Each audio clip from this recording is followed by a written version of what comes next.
تو اب یہ ڈالر ڈی ڈالرائزیشن کا دور شروع ہو چکا ہے، اور آپ سب دیکھیں گے کہ بھی جنگوں کی تیاریاں ہو رہی ہیں، بے انتہا مسائل آئندہ۔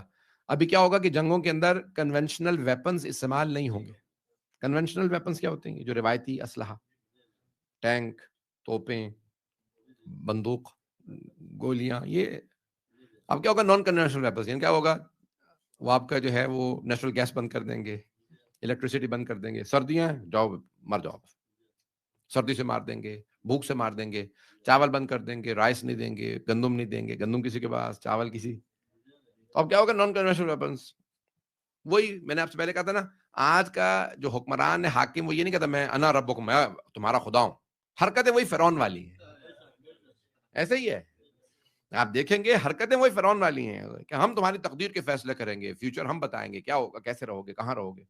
ابھی ایک اور چیز ہوگی، ماس مائگریشن دوبارہ ہوگا، 3 وجوہات سے، 3 reasons for mass migration۔ نمبر 1، کلائمیٹ چینج، لیویبل نہیں رہیں گی بہت سی جگہیں، اتنی گرمی شدید ہو جائے گی وہاں سے موو کرنا پڑے گا، اتنی شدید سردی ہوگی وہاں سے موو کرنا پڑے گا۔ نمبر 2، دوبارہ سول وارز ہوں گی، جنگیں ہوں گی، جس کی وجہ سے موو کرنا پڑے گا۔ جیسے سیریا کی 22 ملین آبادی تھی جنگ سے پہلے، ابھی لیس دین 10 ملین ہے، تو 12 ملین سے زیادہ لوگ یا مر گئے یا مائگریٹ کر گئے، ملک چھوڑ گئے۔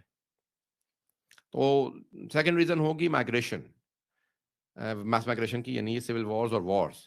تیسری ہوگی دوبارہ وہی پانی کی قلت، بہت سی جگہوں سے پانی کا مسئلہ بنے گا۔ آخری کہتے ہیں کہ زمانے میں دوبارہ جنگ ہوگی جیسے کربلا میں ہوئی تھی، کس پہ؟ پانی پہ۔ کئی ملک ابھی جو ہیں وہ دوسروں کے پانی بند کر رہے ہیں۔ پاکستان کے 5 دریا تھے، کتنے؟ 2 تو ڈائیورٹ ہو گئے ہیں،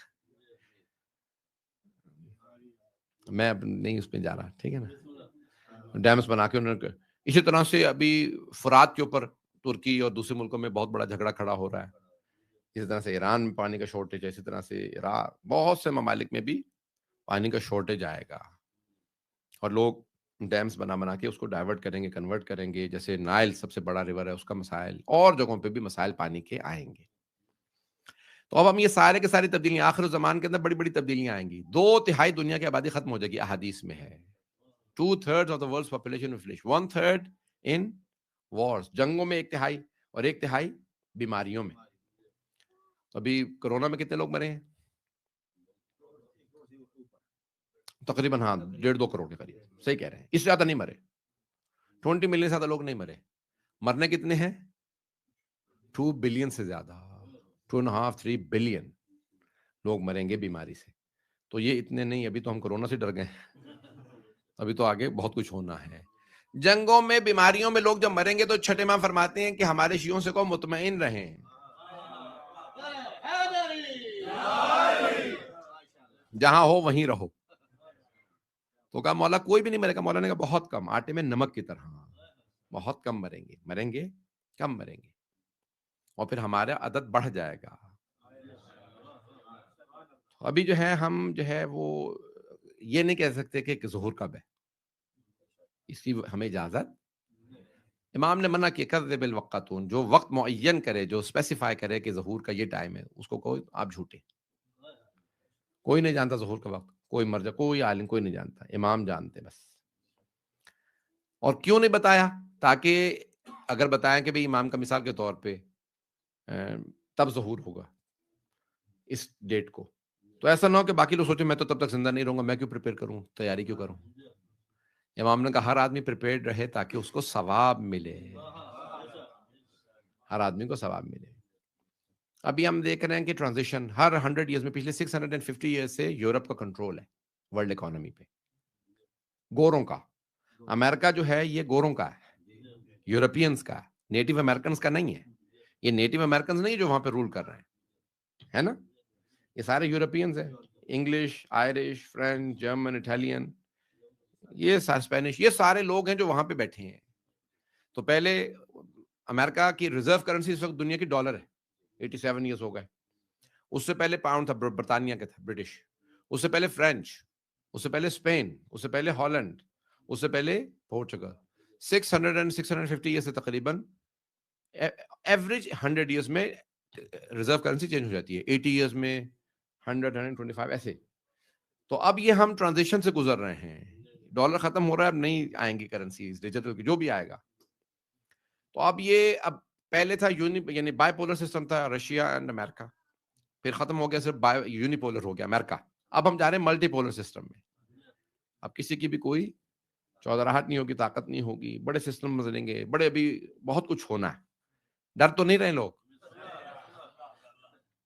یہ میری ناقص رائے ہے، تحقیق ہے، حرف آخر نہیں ہوں، میں معصوم نہیں ہوں، میں خود مانتا ہوں گنہگار ہوں، میری ریسرچ ہے، میری ریسرچ ہے، غلط ہو سکتی ہے، لیکن میں جس نتیجے پہ پہنچا میں پیش کر رہا ہوں. تو ابھی بہت کچھ تبدیل ہونا ہے، بہت کچھ بنے گا، ابھی بہت کچھ بگڑے گا. اور آج بڑے بڑے جو پیسے والے ہیں، یہ حکومتیں باتیں کر رہے ہیں کہ earth can not take 8 billion people. زمین پہ 8 ارب لوگ نہیں رہ سکتے، تو ہمیں کچھ نہ کچھ لوگوں کو مارنا ہے. ایزیسٹ اسکیپ گوٹ کون ہے؟ افریقی. تو وہاں افریقہ جا کے بھی ماریں گے، بہت بڑے پیمانے پہ بیماریاں پھیلائیں گے. ڈی کلاسیفائڈ آپ ڈاکیومنٹس دیکھیں گے نا امریکہ کی، تو اس میں بہت سی بیماریاں پتہ چلے گی لیبورٹریز میں بنی ہیں، افریقہ میں پیدا، جیسے ایڈز وغیرہ افریقہ میں، انہوں نے کہا افریقہ میں بنی نہیں. ابھی ڈی کلاسیفائڈ پیپرز میں آ گیا کہ یہ امریکہ کی لیبورٹری میں بنائی گئی تھی آبادی کنٹرول کرنے کے لیے. تو ابھی بہت سی بیماریاں اور بنائی جائیں گی. ابھی یہ کہتے ہیں نا، میں نے کہا نان کنونشنل ویپنز، اس میں بایولوجیکل ویپنز بھی آتے ہیں. تو ابھی بہت سے اور حرکتیں کریں گے. انسان جو ہے وہ ترقی کر گیا ہے، لیکن اس کی فرعونیت ختم نہیں ہوئی. اندر کا یزید نہیں مرا، اندر کے یزید کو مارنا ضروری ہے. حسین اس کے دل میں ہوتا ہے جہاں یزید نہ ہو. میری باتیں پہنچ رہی ہیں؟ وہاں حسین علیہ الصلوۃ والسلام نہیں آتے جہاں یزید ہو. میری باتیں پہنچ رہی ہیں نا؟ دو محبتیں معصوم فرماتے ہیں ایک ساتھ نہیں ہوتی، شیطان کی اور اللہ کی. یزید اور حسین ساتھ ساتھ نہیں ہوتے. جیسے ہی مولا حسین علیہ السلام دل میں آئیں گے، یزید نکل جائے، خود ہی نکل جائے گا. پتہ نہیں لوگ ہیں یا نہیں. اسی لیے آپ دیکھتے ہیں نا محرم سفر میں بڑا انسان دیندار ہو جاتا ہے، کیونکہ دل میں حسین ہوتے ہیں. یزید خود ہی نکل جاتا ہے، اسے پتا ہے میری جگہ نہیں ہے، حسین آ گئے. کبھی حسین ابن علی کو دل سے نہ نکلنے دیں. شیعہ اسے کہتے ہیں اس کے دل میں ہمیشہ حسین ابن علی علیہ الصلوۃ والسلام بستے رہیں.